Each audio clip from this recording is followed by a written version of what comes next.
Amada Iglesia, luego de varias semanas, varios meses de estudio del libro de Esdras, hoy día vamos a iniciar una nueva serie.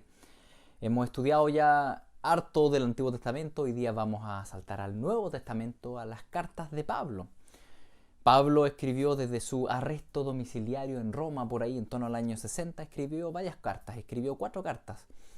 Aparentemente la carta a los Efesios, a los Filipenses, a los Colosenses y también a Filemón.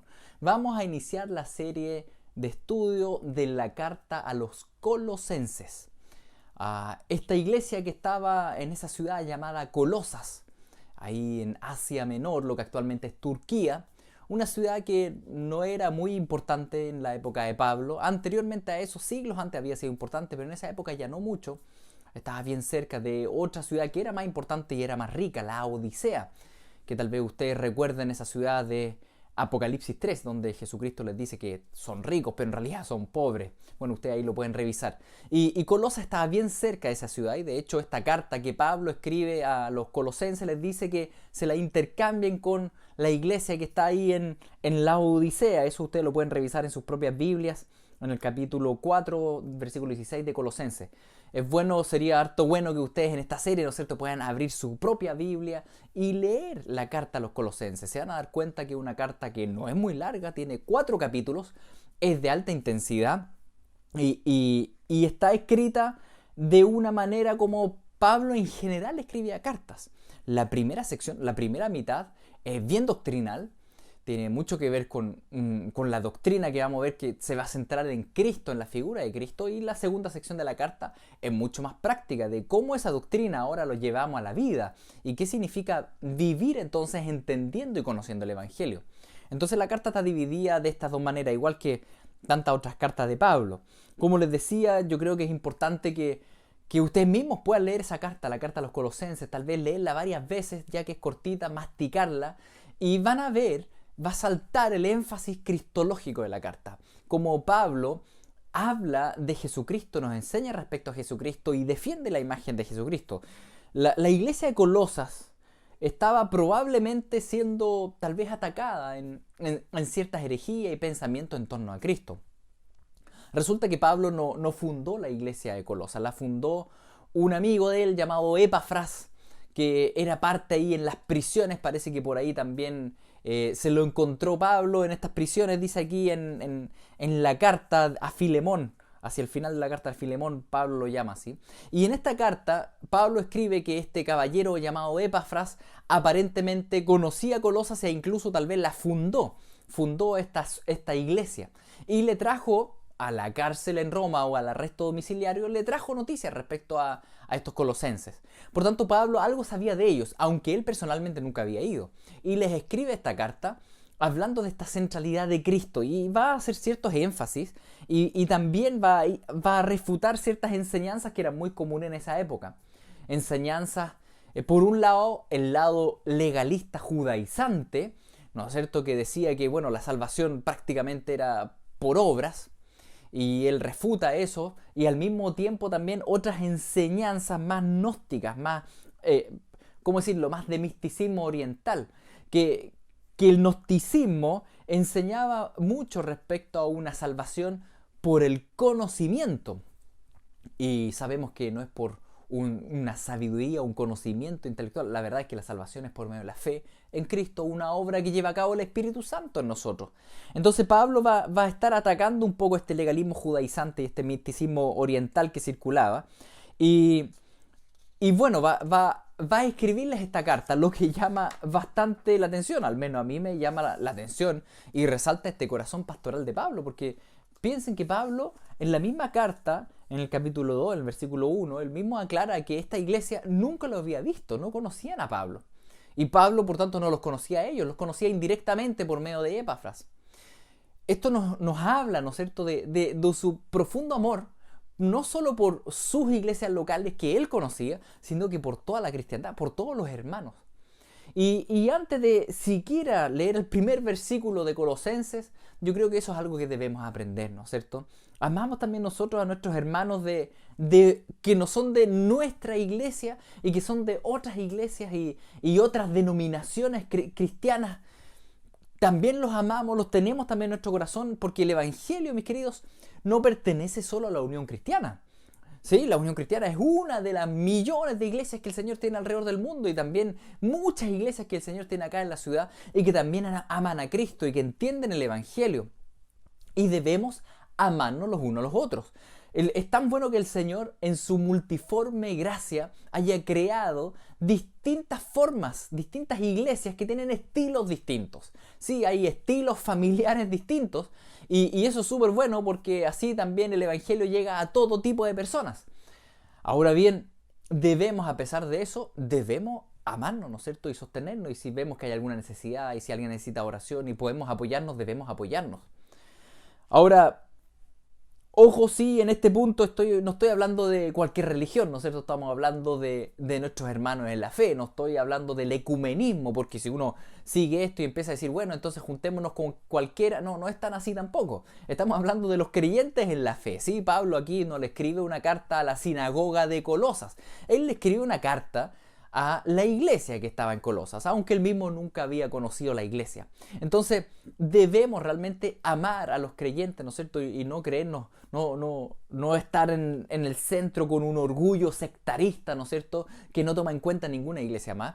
No, debemos entender que somos una iglesia más entre miles que tiene el Señor. Debemos amar a los hermanos y sí poner ojo de no hacer una unión, ¿no es cierto?, con falsas religiones, ¿sí? Que ese es otro tema. Entonces no me voy a meter ahí. Por ahora solamente en lo personal a mí me anima a ver que Pablo escribe una carta, muy linda carta, y escribe a hermanos que él mismo no había conocido y que tampoco lo conocían a él, o tal vez solo de oído. Y bueno, entendiendo esto, vamos a partir leyendo los primeros 3 versículos. Y hoy día la verdad es que me voy a dedicar a analizar solamente el primer versículo de esta carta. Pero primero leamos los 3. Dice así: Pablo, apóstol de Jesucristo, por la voluntad de Dios, y el hermano Timoteo, los santos y fieles hermanos en Cristo que están en Colosas. Gracia y paz sean a vosotros, de Dios nuestro Padre y del Señor Jesucristo. Siempre orando por vosotros damos gracias a Dios, Padre de nuestro Señor Jesucristo.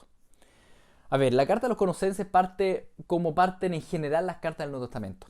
Primero, hay una presentación del escritor, ¿no es cierto? Después se presenta también los lectores a quien va dirigida la carta. Después hay una declaración de gracia y paz. Y finalmente, generalmente el punto 4 es que Pablo prosigue y les dice, ¿sabes qué? Estoy orando por ustedes. Era un hombre de oración. Y ese mismo orden el que precisamente vemos en estos primeros 3 versículos, con esos mismos 4 puntos.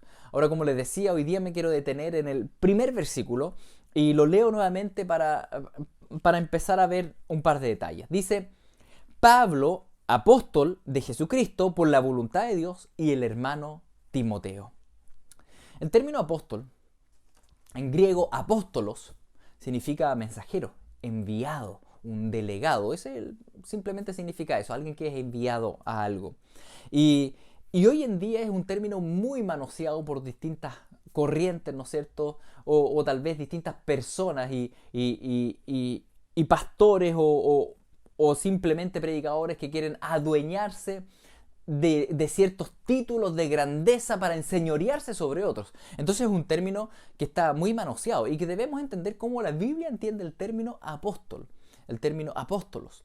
Y la verdad es que cuando uno analiza los pasajes bíblicos, principalmente vemos 2 acepciones para el término apóstolos.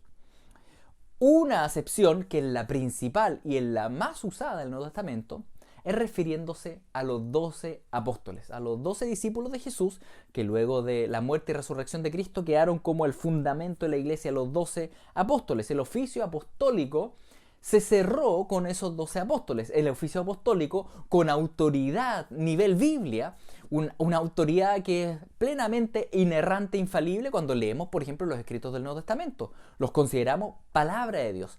Ese nivel de oficio apostólico quedó y cesó con los 12. ¿Y cómo podemos decir algo así? Bueno, principalmente porque la misma Biblia lo dice al decir los criterios que ellos tenían para ser parte de los 12 apóstoles. Los 12 apóstoles, para ser parte de ellos, el criterio lo vemos en capítulo 1 de Hechos, versículos 21 y 22. Resulta que Judas había traicionado a Cristo, después murió, se suicidó y Pedro dice, bueno, pongamos a otro para completar el número 12. El número 12 era muy importante porque simbolizaba todo el pueblo de Dios. Recuerden que Israel eran 12 tribus. Y esto lo vemos así mismo después hasta el final de la Biblia en Apocalipsis, donde la Nueva Jerusalén también habla de 12 cimientos, ¿no es cierto? Como los 12 apóstoles, dice ahí. Entonces el número 12, Pedro dice, bueno, completemos el número 12 porque es importante que seamos 12 el fundamento de la iglesia. Y dice así, en el versículo 21 de Hechos 1, es necesario pues que de estos hombres que han estado juntos con nosotros todo el tiempo que el Señor Jesús entraba y salía entre nosotros, comenzando desde el bautismo de Juan hasta el día en que de entre nosotros fue recibido arriba, uno se ha hecho testigo con nosotros de su resurrección. Y fíjense que los criterios que ellos mencionan para poder ser parte de los apóstoles, de los 12 apóstoles, era, número 1, haber estado durante todo el ministerio de Cristo, aproximadamente 3 años duró, ¿no es cierto? Número 2, haber sido testigo de la resurrección de Cristo. Esos eran los dos criterios para ser parte de los 12. Y estos 12 eran, por tanto, testigos oculares de la resurrección de Cristo, y por eso era tan importante que ellos fueran el fundamento de la iglesia. Porque todo lo que se predica de ahí en adelante estaba basado en que de aquel que ellos predicaban había resucitado y ellos lo habían visto, habían sido testigos de él. Entonces, para ser un apóstol, se debía cumplir estos dos criterios. Y casi en la mayoría de los textos del Nuevo Testamento, cuando habla de los apóstoles, generalmente se refiere a los 12. ¿Ok? Y eso es un tema que, como les decía, está cerrado, como incluso lo vemos después en la Nueva Jerusalén Celestial, que tiene 12 cimientos, no tiene 20, no tiene 24, 50 cimientos, no, tiene 12 cimientos de acuerdo a los 12 apóstoles. Entonces ese oficio apostólico autoritativo, al nivel de palabra de Dios, terminó con esos 12. Ahora bien, la Biblia también menciona el término apóstolos en otra ocasión, ¿ya? En una segunda, ¿cómo decirlo? Una segunda acepción del término. Aunque mucho menos veces que refiriéndose a los 12 apóstoles. Y esa otra acepción del término tiene que ver simplemente con lo que significa la palabra, un enviado, un mensajero, y era ocupado, lo vemos ocupado un par de veces en la Escritura para referirse a personas que son enviadas por iglesias locales a hacer algo, ya sea entregar un mensaje o incluso hacer misiones. Por tanto, la palabra tal vez más parecida para nosotros hoy día, en esa acepción de apóstolos como un enviado, sería la palabra misionero.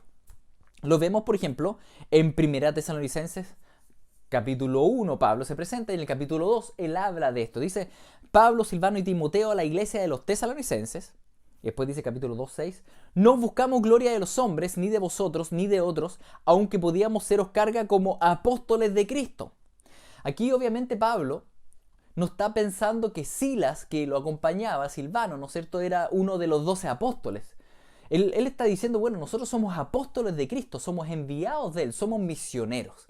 En este texto, por ejemplo, vemos ese uso de esa frase, no como un supremo jefe sobre un concilio, como muchas veces se toma hoy en día, sino se ve esa palabra como un término misional. Y así también lo vemos en Filipenses 2:25, en 2 Corintios 8:23, y en ese sentido del término, nosotros como Unión Cristiana, por ejemplo, tenemos varios apóstoles. Pero no estoy hablando del ancianato o del equipo pastoral, no. Lo que pasa es que tenemos varios misioneros transculturales que hemos enviado como iglesia, y por tanto, si quisiéramos ocupar ese término en estricto rigor, podríamos ocuparlo, podríamos decirles que son apóstoles enviados, pero no lo ocupamos. ¿Por qué? Porque se entiende mal, ¿no es cierto? Y sobre todo hoy en día que está tan tergiversado el tema de la jerarquización eclesiástica y el enseñoreamiento de ciertas personas sobre las masas. Entonces, es un tema que tenemos que conversar, pero no es la acepción que ocupa la Biblia cuando habla de apóstoles. Cuando habla de apóstoles, entonces, en primer lugar, habla de los 12, o segundo, habla de enviados, de misioneros. Incluso a Jesucristo también se le menciona en la carta a los hebreos como un apóstol de Dios. Dice así, por tanto, hermanos santos, Hebreos capítulo 3, versículo 1, por tanto, hermanos santos, participantes del llamamiento celestial, considerad al apóstol y sumo sacerdote de nuestra profesión, Cristo Jesús. Cristo Jesús es sumo sacerdote y es apóstol. ¿Por qué? Porque es un enviado de Dios. Ahora, con eso no está diciendo que Jesucristo es parte de los 12. Obviamente no, Él escogió a los 12. ¿Sí? Él envió a los 12. Pero así como Cristo envió a los 12, el Padre envió a Cristo. Entonces, en ese término, en esa acepción de enviado, sí, Cristo es un apóstol. Entonces, entendemos que principalmente la Biblia, cuando menciona el término apóstolos, tiene estas dos acepciones. Por un lado, los 12 apóstoles con toda la autoridad que eso implica, y por otro lado, los apóstolos misioneros, ¿sí? Los misioneros que iban y predicaban. Y cuando Pablo lo emplea, claro, ahí es donde está lo controversial. Algunos dicen, bueno, él al emplear ese término está haciéndose parte de los 12. Y otros dicen, no, él al emplear ese término está simplemente hablando de que él es un misionero en la obra del Señor, un misionero transcultural.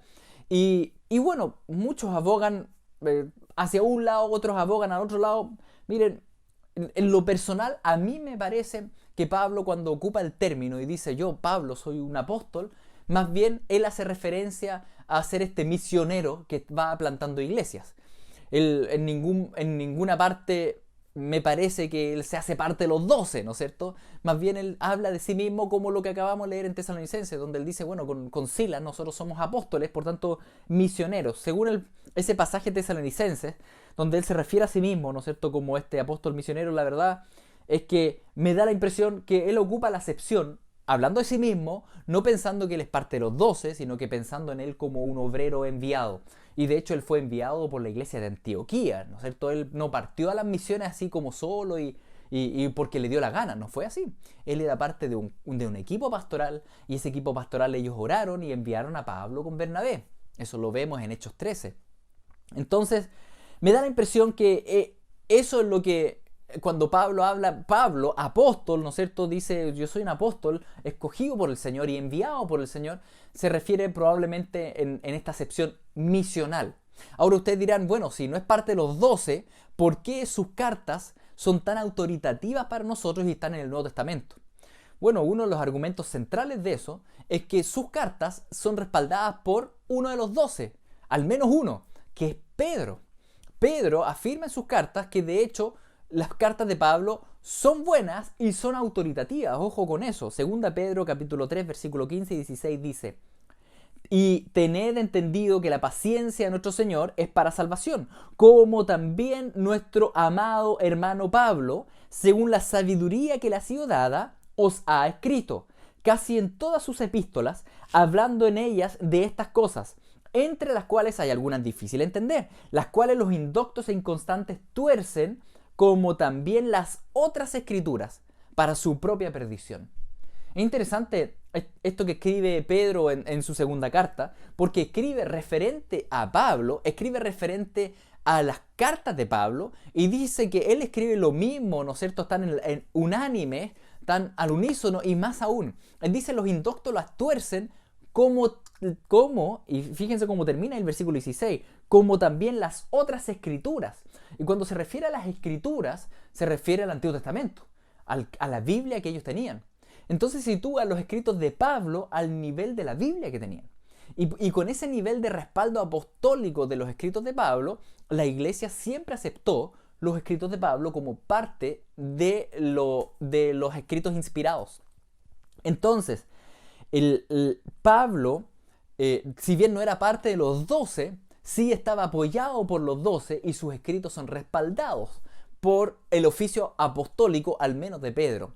Entonces, desde ese punto de vista, mis queridos, nosotros aceptamos como iglesia, ¿no es cierto?, aceptamos los escritos de Pablo como parte de la Biblia y, ojo, al mismo nivel de autoridad e inspiración que todos los otros libros de la Biblia.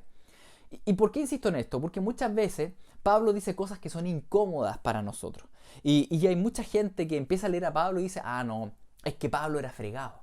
Es que Pablo no era casado, es que Pablo le pasa esto y lo otro. Y no, nosotros creemos que todo lo que escribió Pablo fue inspirado por el Espíritu Santo. Es igual de inspirado que los 4 evangelios. o las palabras de Cristo que leemos en los 4 evangelios. No podemos asignarles distinto valor. ¿Por qué no? Porque o yo creo que toda la Biblia es inspirada, o si yo no creo eso, entonces ahí se nos forma, ¿no es cierto?, una peligrosa mezcolanza donde decimos, bueno, ¿qué texto es más importante que otro? Este lo sacamos, este lo ponemos, este sí lo tomo en cuenta, este no lo tomo en cuenta, y creemos que no, ese enredo no va con lo que realmente el Espíritu Santo nos enseña, que toda la Escritura es inspirada por Dios, y por tanto es útil para redarguir, y enseñar, y hacernos crecer. Así que las cartas de Pablo, mis queridos, nosotros las tomamos como autoritativas, las que están en la Biblia, porque hay otras que no han llegado hasta nuestros días, ¿no es cierto? Y las que están en la Biblia nosotros creemos que son autoritativas, que son inerrantes, infalibles, son palabra de Dios, inspirado por el Espíritu Santo. Bien, dicho eso, volviendo entonces al término apóstolo, apóstolos, vemos que la Biblia entonces utiliza ese término respecto a los apóstoles, respecto a los misioneros. Me da la impresión que Pablo lo ocupa siempre en una opción mucho más misional, como un misionero transcultural o plantador. ¿Y por qué me he detenido tanto en este tema? Porque hoy día, mis queridos, se ve tanto, ¿cómo decirlo? Tanta arrogancia y soberbia y búsqueda de títulos y de posiciones y de ponerse uno sobre el otro. Lo vemos tan mal empleado que hoy día abundan personas que se titulan apóstoles. Y generalmente no son personas que están pensando en que ellos son misioneros, que van a un campo de misiones transcultural, sino que son personas que están pensando que ellos son más importantes que otros. Y por tanto necesitan un título más allá. Y el título de pastor es como fome, pastor es como chiquitito. Entonces un pastor de pastores tiene que ser un apóstol y empiezan a ponerse más títulos, ¿no es cierto? Y todo tipo de cosas. Una especie de buscar escalar en jerarquía eclesiástica. Y la verdad es que no es eso lo que menciona la Biblia con ese término. No lo ocupa de esa manera. O lo ocupa referente a los 12 o referente a misioneros. Pero no referente a pastor de pastores, gente que está por sobre, ¿no es cierto? Y que de alguna forma empiezan a ampliar su poder y su señorío y su control. Hay que poner ojo, porque de hecho, en la carta de Pedro, él recomienda todo lo contrario. Él dice, miren, ustedes no se enseñoreen de las ovejas. Guárdense del control, de la manipulación. Ojo con esa connotación. Y nos damos cuenta, lamentablemente, que ocupar esos títulos rimbombantes para tener poder sobre otros y para de alguna forma sentirse más importantes y ser más considerados, lamentablemente eso no es algo nuevo de nuestro siglo. Eso ya lo vemos en el primer siglo y lo vemos en la Biblia, donde se habla de estos falsos maestros que ocupaban el título de apóstol para situarse en enseñoreamiento y manipulación sobre otros. Lo vemos, yo creo que principalmente en dos textos, uno es en Corintios y lo otro en Apocalipsis. Les voy a leer 2 Corintios, capítulo 11, versículo 13, dice: estos son falsos apóstoles, obreros fraudulentos, que se disfrazan como apóstoles de Cristo. Y no es de maravilla, la verdad, porque el mismo Satanás se disfraza como ángel de luz. Así que no es extraño si también sus ministros se disfrazan como ministros de justicia, cuyo fin será conforme a sus obras. Y el texto es bien drástico, porque Pablo dice son falsos maestros. Los que se mencionan apóstoles con esta rimbombancia jerárquica de tener poder y autoridad sobre otros, Pablo dice no, son del diablo. Directamente dice, son del diablo. Hacen lo mismo que el diablo. El diablo se disfraza de ángel de luz. Ellos se disfrazan de ministros de justicia. Pero no. Lo único que quieren es plata. Lo único que quieren es control. Lo único que quieren es tener los bienes de este mundo, que es pasajero. Amados, un siervo del Señor debe ser sufrido. No es lujoso un siervo del Señor. Es sufrido. Un siervo del Señor debe ser manso. No es un déspota, ¿sí?, que ejerce control. Incluso Pablo, que con toda propiedad explicaba su rol apostólico, ¿no es cierto?, misional, explica en el mismo versículo con humildad de que en realidad ese rol no fue su idea. De hecho, sabemos que no fue su idea, él era perseguidor de la iglesia, fue idea del Señor. Vuelvo a Colosenses 1:1. Pablo, apóstol de Jesucristo por la voluntad de Dios. En primer lugar, alguien lo había enviado, Jesucristo. Por eso dice apóstol de Jesucristo, un enviado de Jesucristo. Pero no era por su propia voluntad, es por la voluntad de Dios. Al decir apóstol de Jesucristo por la voluntad de Dios, el énfasis no está en que Él es más importante que los demás o que Él es más digno porque Dios lo escogió para ese rol, sino que el énfasis está en la gracia de Dios que le asignó eso que Él no estaba buscando. Al revés. Cuando dice entonces por la voluntad de Dios, no es que se coloque a un nivel más iluminado por sobre los otros, como tienden a decir hoy día los apóstoles de hoy en día, ¿no es cierto? Como más iluminados que los otros. Que el Señor me habló por acá, que por allí, que no sé qué. No, no es eso. Sino que Él recuerda que Él mismo nunca quiso ni buscó del Señor. Porque de hecho Él se dedicó a perseguir a la iglesia. Esta no fue su idea, fue idea de Dios. Eso es lo que está diciendo acá. Tal vez lo explica mejor en Corintios. En la carta a los Corintios, en 1 Corintios 15:9, Él dice esto. Yo creo que es importante a considerar. Dice: porque yo soy el más pequeño de los apóstoles, que no soy digno de ser llamado apóstol, porque perseguía la iglesia de Dios. Entonces, cuando él ocupa el título de apóstol desde el punto de vista misional, como un obrero enviado, ¿no es cierto?, por Cristo, porque él no se envió solo. Dios lo envió cuando se le apareció y lo comisionó el cuerpo anciano de Antioquía. Entonces él es un obrero enviado, ¿sí? No se manda solo. Entonces él dice: yo soy un apóstol, pero también entiendo que esto de ser apóstol, yo soy el más chico, el más pequeño de todos, porque yo perseguía la iglesia. De hecho, Pablo significa pequeño, ¿no es cierto? Antes se llamaba Saulo y pasó a ser Pablo, el pequeño. Y le quedó como recordatorio, ¿no es cierto?, su palabra, su nombre por el resto de su vida, de la gran verdad de su propia indignidad y, por otro lado, del contraste con la grandeza de la gracia de Dios. Todo lo que él era por la gracia de Dios. Mis queridos, bajando un poco más a lo personal, me parece que estamos claros, podemos ver bastante claramente la paja en el ojo de los falsos profetas y de los falsos apóstoles de la prosperidad, por ejemplo, y aquellos que buscan manipular y ponerse sobre otros. Y yo creo que con lo que hablamos ya estamos claros con ellos, ¿sí? Pero ahora tenemos que hacer el ejercicio con nosotros, ¿sí? Porque es bien fácil ver la paja en el ojo ajeno.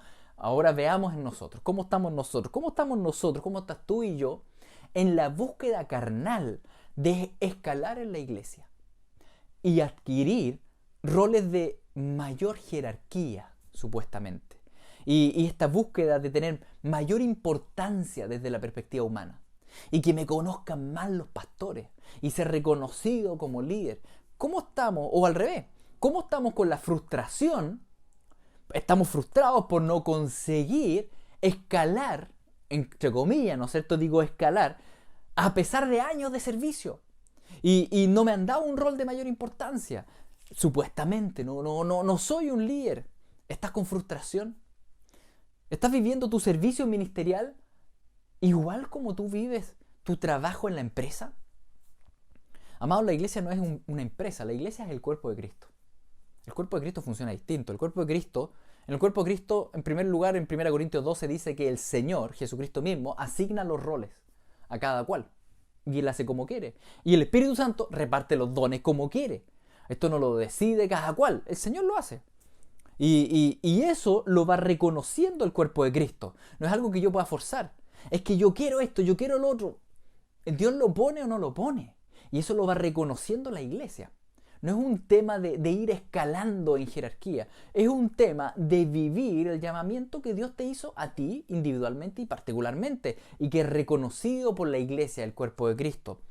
Entonces, en el cuerpo de Cristo, mis queridos, esto no es una empresa. Y aquí no se trata de escalar en posiciones. Yo sé que en el mundo todo funciona así, se hace ruchapizo y todo lo que conocemos y el chaqueteo. Pero en el cuerpo de Cristo, Jesús dijo lo siguiente. Él dijo: ¿tú quieres ser el mayor? Entonces es necesario que seas el menor.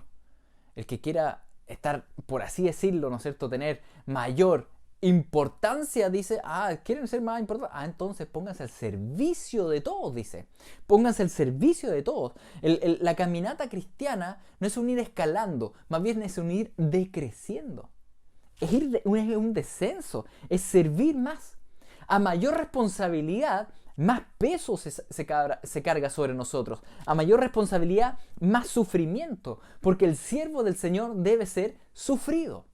Eso dice la palabra del Señor. Eso escribe Pablo después de Timoteo. El siervo del Señor debe ser sufrido. La vida del cristiano no es un ascenso en gloria terrenal. No, para nada. No es lo que vemos ni siquiera en los 12 apóstoles. Todos ellos fueron asesinados, martirizados en total desprestigio. No vemos ni siquiera en el fundamento de la iglesia que fueron los 12 apóstoles, ni siquiera en ellos vemos un ascenso en gloria terrenal. No es eso. Más bien es un descenso a la tumba de Cristo, para luego resucitar en gloria, pero para la eternidad, no para la tierra. No busquen todos ser maestros, dice otro pasaje, porque serán juzgados más severamente. No busquemos estar por sobre los demás, sino que consideremos al prójimo como mayor a nosotros mismos, teniendo el mismo sentir de Cristo. ¿Y cuál fue el sentir de Cristo? Se despojó de sí mismo y se hizo siervo. Amados, el que quiera ser el mayor en el reino de los cielos tendrá que hacerse el menor. Tendrá que hacerse el junior de los demás. Y yo sé que generalmente antes entraban a una empresa como junior para llegar a ser tal vez gerente general y podía ir escalando. Era mal visto tal vez en la posición de junior. Para el Señor no. Él dice, ¿tú quieres ser grande en el reino de los cielos? Entonces sea el junior de los demás. Sirva a los demás. Si llevas años sirviendo al Señor y está entrando en ti una pizca de frustración, de enojo, no se dio el ministerio como tú pensabas, no te tomaron en cuenta como tú pensabas, y piensas, bueno, pero ¿por qué colocaron a esa otra persona de líder o de discipulado? Debería haber sido yo. ¿Por qué no me pescan? Más bien, pídele al Señor perdón y dile, Señor, ayúdame a servirte con humildad y gozo. Da lo mismo el rol que tengo o no tengo. Da lo mismo la posición que me coloquen o no. Yo te sirvo a ti y sirvo para tu gloria. Mis queridos, muchos que son considerados últimos acá en la tierra, en el reino de los cielos serán considerados primeros. Y al revés también. Muchos primeros acá, que son muy famosos predicadores, ¿no es cierto? Y famosos maestros y famosos artistas cristianos, serán considerados últimos en el reino de los cielos. Si es que llegan al reino de los cielos, puede haber mucho falso también. Así que no te desanimes si tú dices que mi labor es tan invisible. ¿Invisible para quién? Tal vez para el mundo, pero no para Dios. No importa si las personas no te ven. Lo importante es que el Padre te vea. Que Jesucristo te vea. Eso es lo importante. Y en ese sentido, mis queridos, aprendemos del otro personaje que está ahí en el versículo 1.1. Este personaje que cuando uno lee la Biblia aparece tanto, pero pasa tan piola. Y leímos el versículo 1 y ni lo pescamos. Y es lo típico que hacemos cuando leemos la Biblia y aparece el nombre del siempre bien ponderado, pero invisible, Timoteo. Timoteo. Leo otra vez el versículo, capítulo 1, versículo 1. Pablo, apóstol de Jesucristo, por la voluntad de Dios, y el hermano Timoteo. El hermano Timoteo. Cuán grande es el galardón en el reino de los cielos del hermano Timoteo. No se sabe mucho de él, la verdad. Una que otra cosa. Era aprendiz, ¿no es cierto?, de Pablo, discípulo de Pablo. Y era fiel.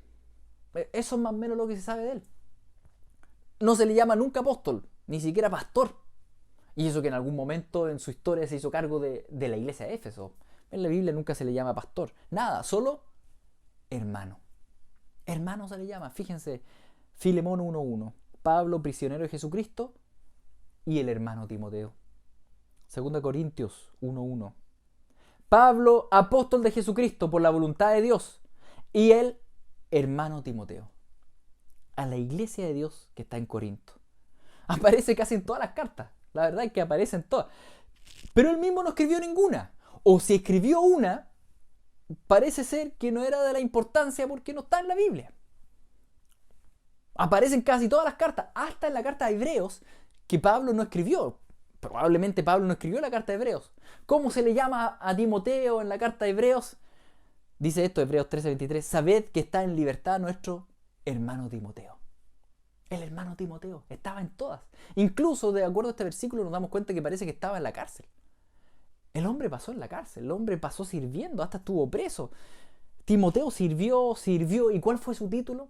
El hermano Timoteo. ¿Y cuál es el problema? ¿Cuál es el problema? ¿Para qué queremos más título que ese? ¿Qué mejor que ser un hermano dentro de la familia victoriosa y gloriosa del Señor Jesucristo? ¿Qué mejor que el título de hermano o hermana? ¿Cuál es el problema? ¿Cuál es el problema? Con que me digan hermano. ¿Por qué no nos basta que nos digan hermano o hermana? El hermano Timoteo estaba siempre dispuesto a servir. Incluso vemos en la Biblia que realmente era una especie de junior, porque viajaba kilómetros, ida y vuelta para puro mandar mensajes, que Pablo, que estaba en la cárcel, llevaba para allá, iba a una iglesia, le llevaba la carta. Lo vemos en 1 Tesalonicenses 3.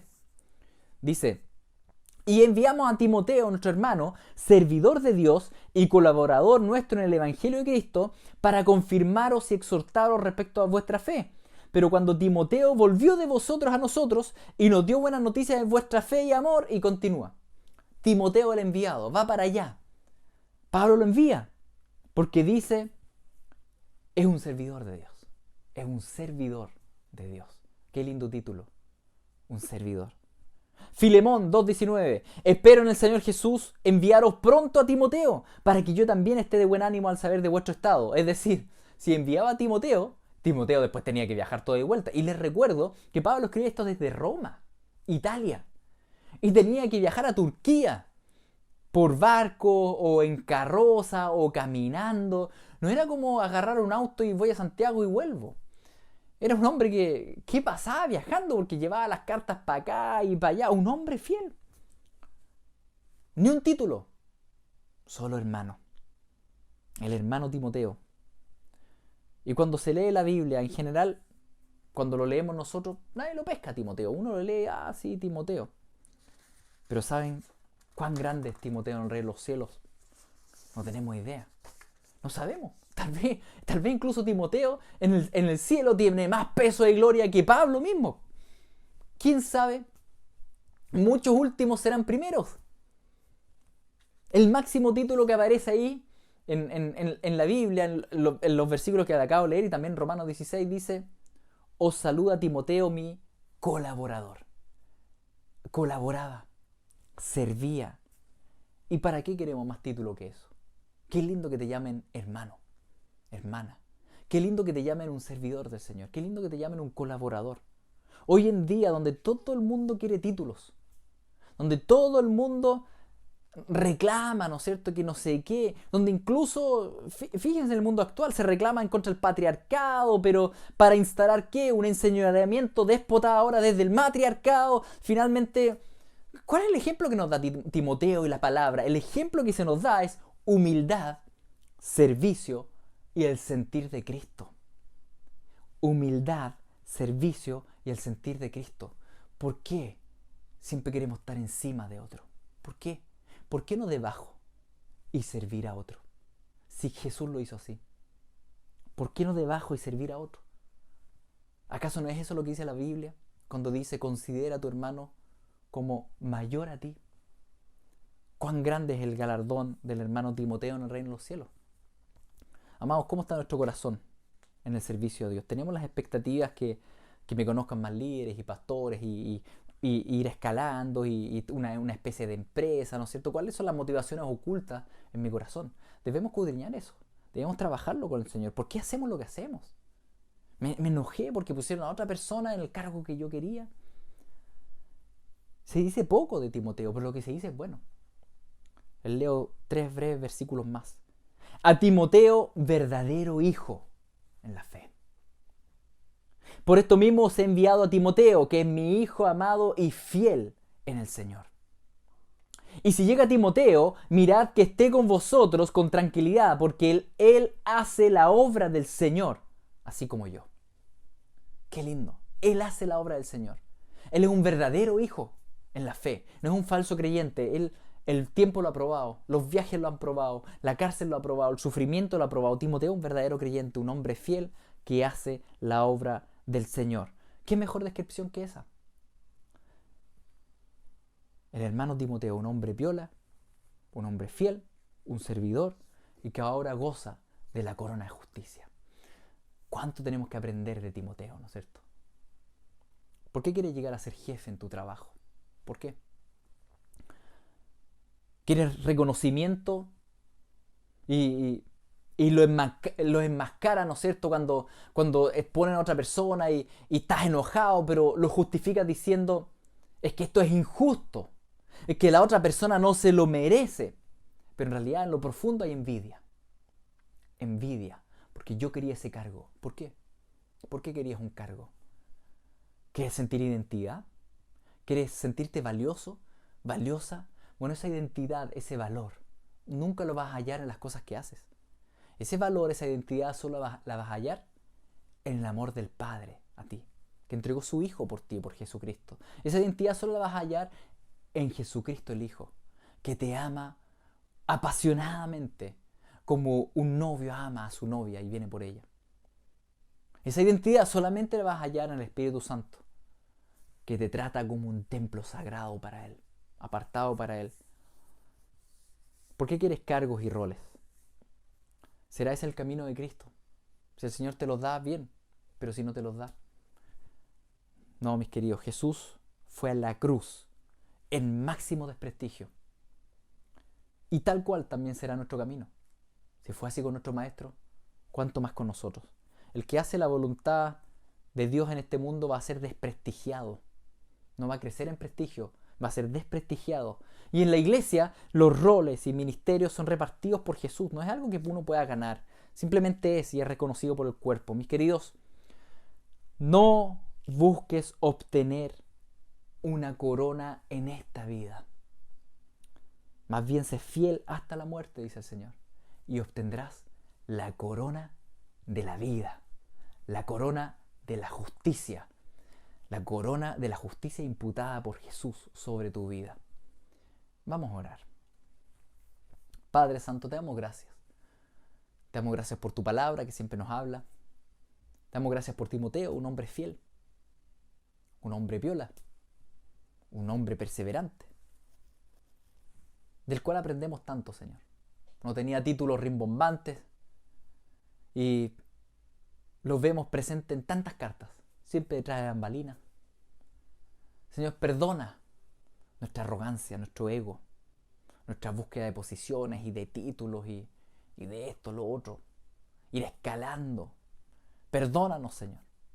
Porque hemos intentado encontrar valor en los roles, en las posiciones, en el trabajo, cuando en realidad nuestro valor está en que tú nos amas, en que tú nos creaste, en que fuimos creados a imagen tuya, en que Jesucristo derramó su sangre por nosotros, por tanto valemos la sangre de Cristo. Nuestro valor está en ti, Señor.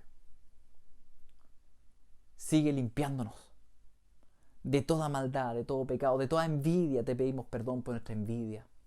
Te pedimos perdón, Señor, por nuestro querer enseñorearnos y querer controlar y querer tener poder y plata. Perdónanos, Señor.